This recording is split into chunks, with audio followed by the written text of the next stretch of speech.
Welcome to the settlement. My name is Sven, and in this recording we're going to be taking a look at one of the new releases for the KDS. This has also had a physical release a little bit earlier. As always, there's a written review of that publicly available on my Patreon, link in the description. Likewise, if you appreciate these, if you enjoy them, you can support on the Patreon or a little like whatever on Ko-fi if you want to. If not, that's fine. Okay, so this is part of the latest releases in the Indomitable Survivor line. This is Tachyon, Nodachi, Rubi. This is an Indomitable Survivor for the Phoenix. This actually isn't the first set of Indomitable resources we've had for the Phoenix. There's a few in the Gambler's Chest, which isn't on the simulator yet, because that's a big, complicated expansion with new systems. So for some players, this may be the first Indomitable resource and pattern and weapon you get for the Phoenix. Luckily, it's all self-contained. So let's start by opening this up, and then we'll take a look at the contents.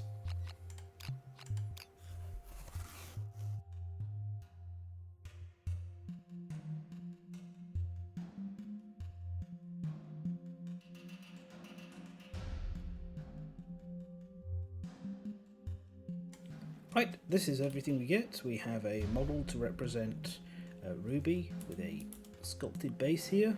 We've got the traditional install guide. We've also got our Indomitable resource, the pattern that comes from it, and then the gear. So if we just flip the install guide, this is very standard now. Next time a level 3 Phoenix is defeated, you'll gain the Neutron Seed if you don't have the Gambler's Chest expansion. If you do have the Gambler's Chest expansion, this will be mixed in with the other Indomitable resources and it'll be gained randomly from the potential options. Then we have the model, so let's take a little look. We can see here, let's just get that out of the way for the moment. This is Rubi, and she's holding the Tachyon Nodachi, which we can see is a very, very long weapon. She's also wearing a variation of Phoenix armor, which I do quite like the design of. It's pretty cool, especially the pauldrons. It's the Indomitable line as a whole all has really nice sculpts, and this is no exception. It's beautiful. So, content. Right. Well, this is our Indomitable resource, the Neutron Seed. It gives us the Tachyon Nodachi pattern.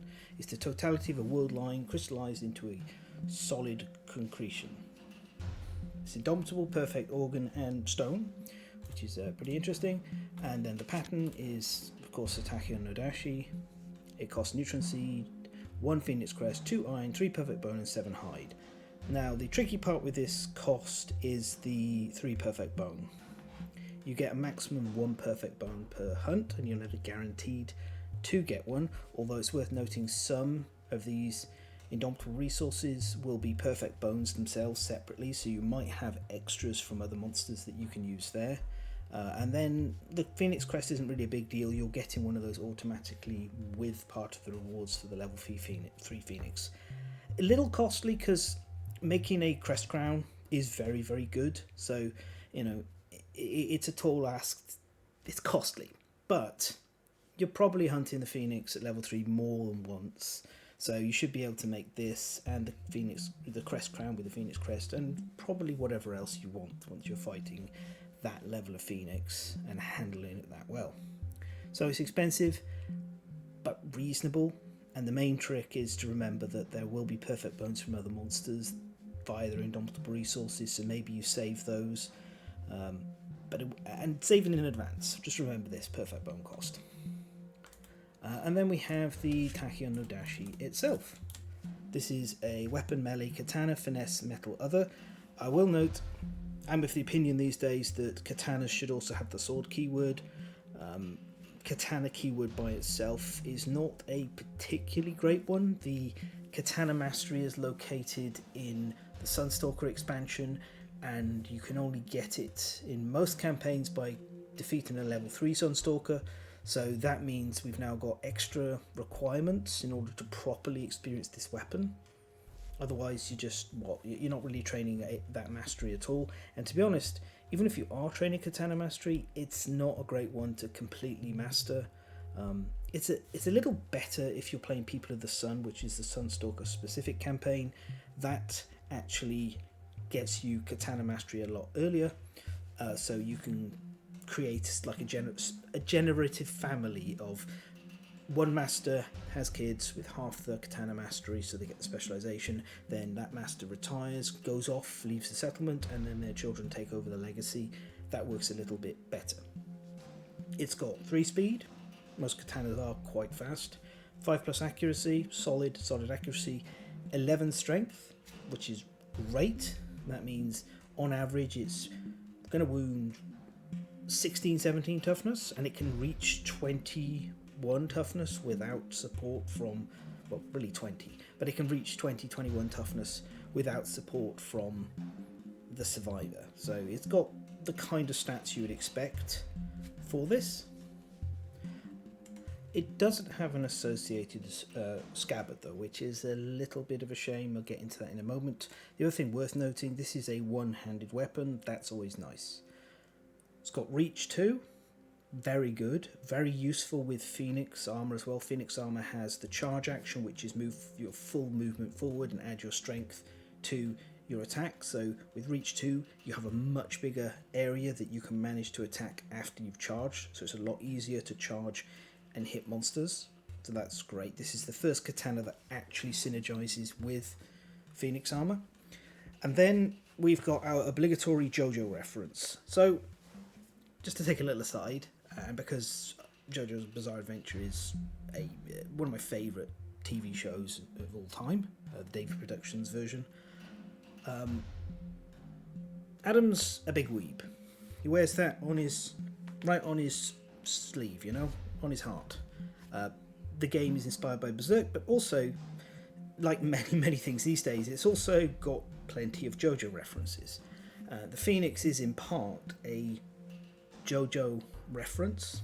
It's a bit of a reference towards one of the primary antagonists, Dio, in a number of different elements. But one of the things that's particularly prevalent and big is there's a moment where the characters gain the ability to stop time, and the Phoenix Trap is like a direct reference to that. It is a mechanical expression of this thing called time stop occurring, and it's really well done. It's very, very cool, and I love it. This is the secondary reference to it. We have time stops, and then at the end of your act, you may gain an additional act. During this act, all monster reactions are cancelled and all other survivors are doomed, so the monster can't do anything, the other survivors can't do anything. This is a limit once per showdown thing. So what this gives us is, once per showdown, we finish our act and we go, okay, time stop. And then we get to hit the monster again, and unless it hits the trap, it's not going to get to do anything to react against this. This is directly a reference to a part of JoJo's Bizarre Adventure that I'm not going to go into, because my thorough recommendation is it's just really good. It's, goofy, silly stuff that is sometimes serious, sometimes absolutely brilliant, with the general caveat of the first season is not a great example of what the show becomes later. The first season is very clearly inspired by Fist of the North Star, and then the second season is a bit closer to Araki's actual sort of narrative voice, but it's season 3, Stardust Crusaders and onwards, where the JoJo that everybody knows really comes into focus. And it's a show that's so great that I really wish I could just sit and do a podcast talking about it with people, because I absolutely, when it's good, it is really good, and it has genuinely fantastic bits of writing in it.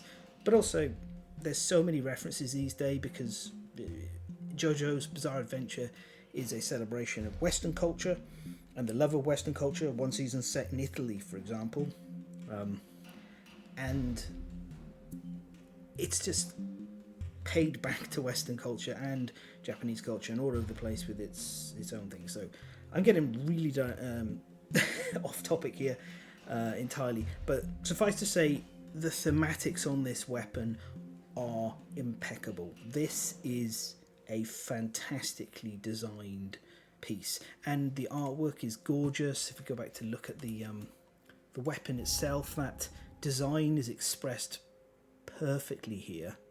Like, it's got every piece that is on. The artwork is right here in this. I love so many of these Indomitable survivors, but I think Rubi is probably the peak of them so far. This mechanically, thematically, narratively, all of this is everything that I wanted to see, and I absolutely adore it. So about the only negatives I can say about this thing, the katana, is it doesn't have a sheath. That's okay, it's got a sheath built into it. It's a katana, it should be a katana sword. That is a standard problem with all katanas, and it doesn't have any affinities, but all of that is, it's fine. I still have used this weapon. I've had a grand time using it. For the KDM simulator, I think it's $5. Just, that's an easy purchase. I thoroughly recommend it. Physically, it is more expensive, and the prices have gone up recently. They are $34 plus taxes, shipping, etc. That's might be a bit more expensive an ask, but I do think that it's still a good deal. This is adding something to the Phoenix that has made me want to come back and fight it more. And the Phoenix is an old monster. It's a decade, more than a decade old now. It's been around a long time, appropriately. But to get content this good, just refreshed and along with the Gamba's chest content as well, I really enjoy going against the level 3 Phoenix now, because I finally feel like the amount of stick that the Phoenix beats me with is worth the carrot when I've got the Indomitable resources and the patterns that come from on the table. So thorough recommendation.